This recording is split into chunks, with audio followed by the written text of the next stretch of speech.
উনি কোন হনু যে হরমুজ প্রণালী দিয়ে যারা পেট্রোলিয়াম দ্রব্য আনবে সবার পথ আটকাবে? ডোনাল্ড ট্রাম্পের এই হুমকিগুলো এখন ওরকম আওয়ামী লীগের শাটডাউনের মতন হয়ে যাচ্ছে। সব কি ওনার অঙ্গটি হেলনে চলবে? উনি যাকে পারবে মারবে, যুদ্ধ করবে, উনি যাকে ক্ষেপণাস্ত্র মারবে। ইসরায়েলের পাশে দাঁড়িয়ে ইরানকে এইভাবে শেষ করে দেওয়ার, ইরানের থেকে আমরা প্রত্যেকে উপকৃত, প্রত্যেকে। তিনি আবার নোবেল আশা করেন, ভারতের বন্ধু বলে? দরকার নেই আমাদের এরকম বন্ধু। আমেরিকাকে চীন হুঁশিয়ারি দিয়েছে তাদের ব্যক্তিগত ব্যাপারে যেন ডোনাল্ড ট্রাম্প হস্তক্ষেপ না করে। গোটা বিশ্বে এখন অশনি সংকেত ইজুকাল টু ডোনাল্ড ট্রাম্প হয়ে গেছে। ওনার পরিচয়টা অশনি সংকেত। অশনি সংকেত পুরস্কার দেওয়া উচিত ওনাকে। যুদ্ধ যেন শেষ হয়েও শেষ হচ্ছে না। 2 সপ্তাহ 3 সপ্তাহের জন্য যুদ্ধ বিরতি ঘোষণা করা হয়েছিল। স্বয়ং ডোনাল্ড ট্রাম্প বলেছিলেন ইরানে আর হামলা নয়, কিন্তু কোথায় কি? ফের শান্তি বৈঠক ব্যর্থ হয়েছে এবং হরমুজ প্রণালীর ওপর অবরোধ জারি করেছে ট্রাম্প। আমেরিকা তাদের দাবি, তাদের হুঙ্কার, তাদের নির্দেশ, হরমুজ প্রণালী দিয়ে ইরানের বন্দরে যাওয়া যে কোনো জাহাজ তারা আটকে দেবে। অর্থাৎ ফের একটা অচলাবস্থার সামনে গোটা বিশ্ব। তার কারণ হরমুজ প্রণালী বন্ধ হয়ে যাওয়ার অর্থ, হরমুজ প্রণালী অবরোধ করার অর্থ বিশ্ব বাণিজ্যকে বন্ধ করে দেওয়া। একটা শ্রেণীর সরাসরি অর্থ রোজগারের উপর নিষেধাজ্ঞা জারি। ইরান বা ইসরায়েল এর মতন বিভিন্ন দেশের অর্থনীতির উপর আঘাতের চেষ্টা শুধু ইরান নয়, শুধু ইসরায়েল নয়, গোটা ভারত, গোটা উপমহাদেশ, গোটা রাশিয়া, গোটা চীন, সর্বত্র গোটা বিশ্বের ওপর ফের আঘাতের একটা অশনি সংকেত। তাহলে কি যুদ্ধ চলতেই থাকবে, নাকি ইরান ইসরায়েল যুদ্ধের যে গতি প্রকৃতি এটা থামার নয়, স্বার্থ সিদ্ধির এই লড়াই চলবেই? প্রাসঙ্গিক প্রসঙ্গে আজকে আমাদের এগুলোই আলোচনা। কোন পথে কিভাবে এগোচ্ছে ইরান ইসরায়েল? হরমুজ প্রণালীর উপরে নতুন করে ট্রাম্পের অবরোধ কি ফের সমস্যা তৈরি করতে চলেছে? আলোচনায় রয়েছেন প্রথম কলকাতা ডেপুটি এডিটর পরমাশিস ঘোষ রায়। পরমাশিস, আপনাকে স্বাগত। নমস্কার পরমাশিস। আজকে আমরা জানি আজকেই প্রথম ভারত থেকে দুবাইগামী প্রথম জাহাজ হরমুজ পেরিয়েছে। আমেরিকা অবরোধ করার পর এই প্রণালী দিয়ে প্রথম জাহাজ এটাই। আমেরিকা গতকাল অবরোধ জারি করেছিল, আজকে ফের অবরোধ চলছে।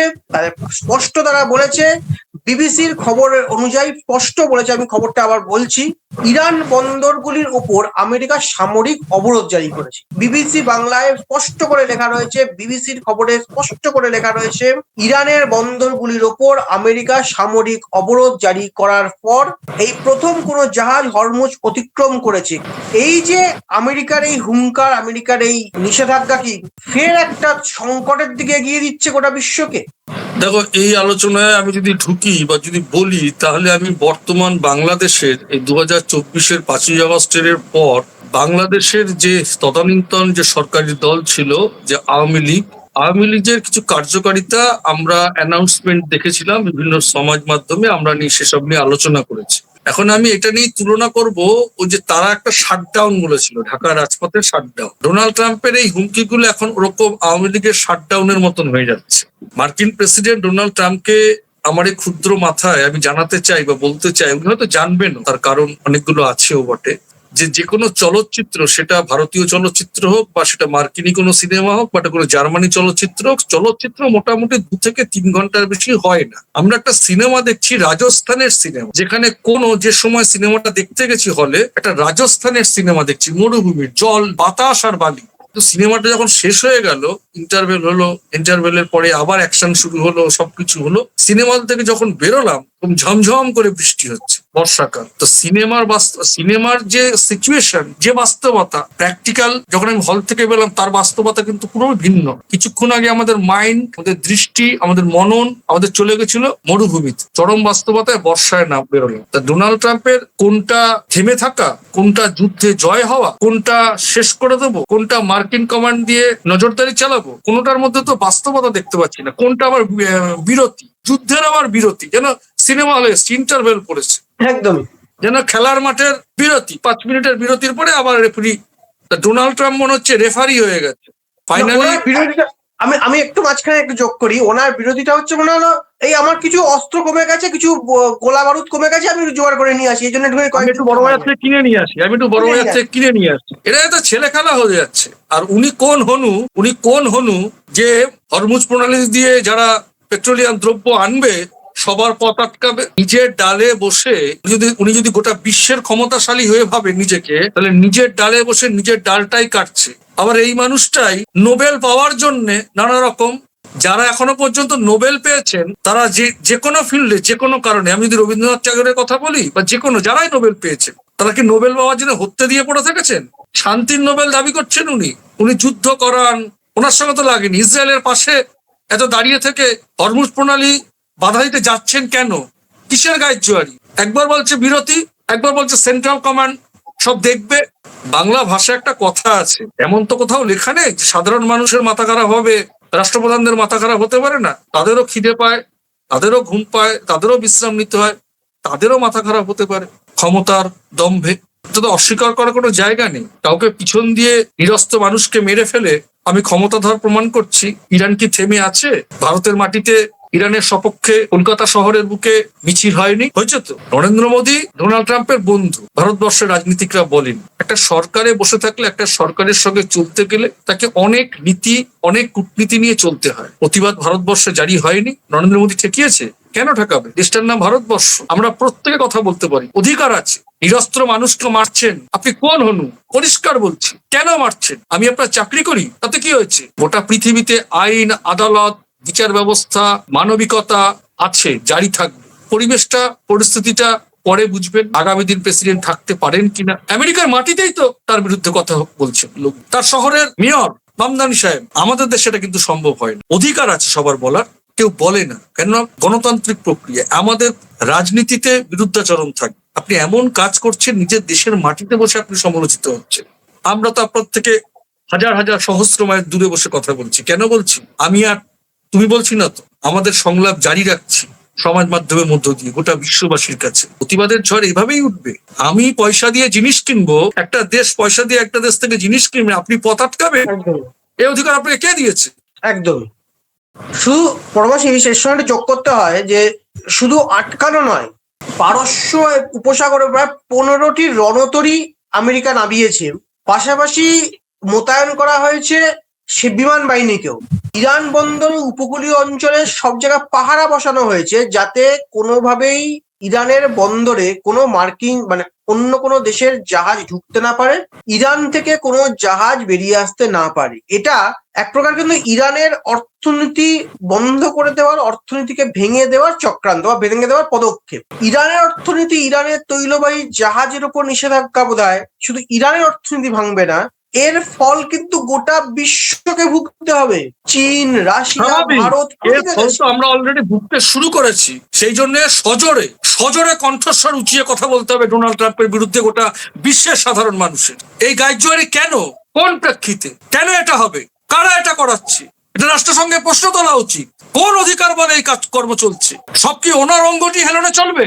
উনি যাকে পারবে মারবে, যুদ্ধ করবে, উনি যাকে ক্ষেপণাস্ত্র মারবে। ইসরায়েলের পাশে দাঁড়িয়ে ইরানকে এইভাবে শেষ করে দেওয়ার, ইরানের থেকে আমরা প্রত্যেকে উপকৃত, প্রত্যেকে। প্রকৃতিজাত দ্রব্য, এটাকে ধ্বংস করার প্রবণতা আমাদের সকলের, গোটা বিশ্বের সকলের, গোটা পৃথিবীর সমস্ত গণমাধ্যমে, সমস্ত সমাজ মাধ্যমের যারা যারা কাজ করে, সকলের সজোরের প্রতিবাদ করা উচিত। কোন স্বার্থে? কিসের স্বার্থ? কোন শক্তি? কেন করা হচ্ছে? মানুষকে মেরে যুদ্ধ জয়, শিশুকে মেরে যুদ্ধ জয়, হাসপাতালে রক্ত বন্যা বইয়ে দিয়ে যুদ্ধ জয়, তিনি আবার নোবেল আশা করেন? ভারতের বন্ধু বলে? দরকার নেই আমাদের এরকম বন্ধু। একদমই পরমাশিস, এই যে আশঙ্কা আমরা বারবার করেছিলাম বা করতাম এতদিন ধরে ইরান এবং ইসরায়েল যুদ্ধের ক্ষেত্রে, যে যদি ইরানের পাশে রাশিয়া এবং চীন সরাসরি দাঁড়ায়, তাহলে বোধহয় পরিস্থিতি আরো জটিল হবে।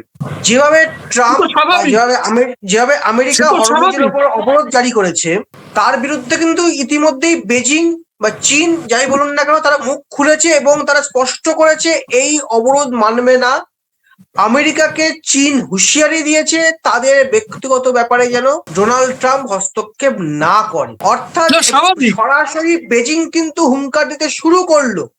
পরিস্থিতি আরো জটিল হতে শুরু করলো। সবালের দুর্বলের পাশে যখন সবাল চেপে যাওয়ার চেষ্টা করে, গায়ের করে, তখন তো সে দুর্বলের পাশে কেউ থাকবেই। এটা তো বাস্তবতা।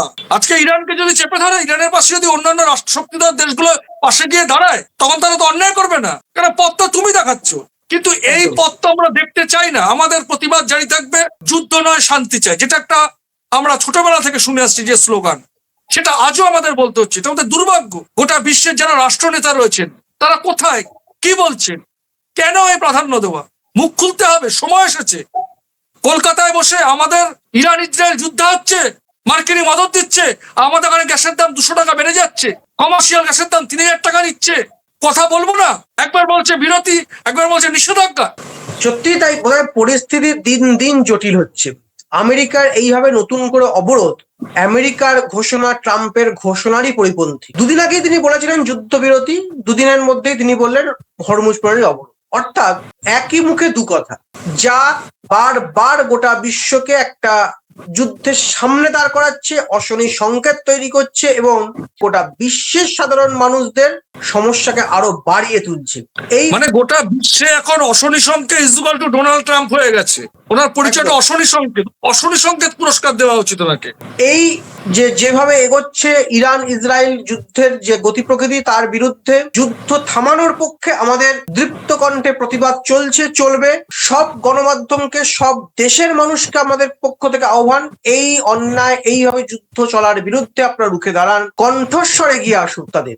আমরা বোধহয় এটুকুই করতে পারি এবং আমরা করতে পারি যুক্তিপূর্ণ আলোচনা, কোন দিকে এগোচ্ছে, কোন পথে এগোচ্ছে, আর কোন কোন ভাবে আলোচনা আমাদের আপনাদের সমৃদ্ধ করতে পারে, বা আপনারা শুনতে চান কোন কোন আলোচনা, সেটাও আমাদের কমেন্ট বক্সে লিখে জানান। আজ এ পর্যন্তই। আজকের আলোচনা আপনাদের কতটা যুক্তিপূর্ণ মনে হয়েছে বা আপনারা বিরুদ্ধ মত পোষণ করছেন তাও লিখে জানান। আজকের মতন এ প্রসঙ্গে এইখানেই শেষ। ভালো থাকবেন, নমস্কার।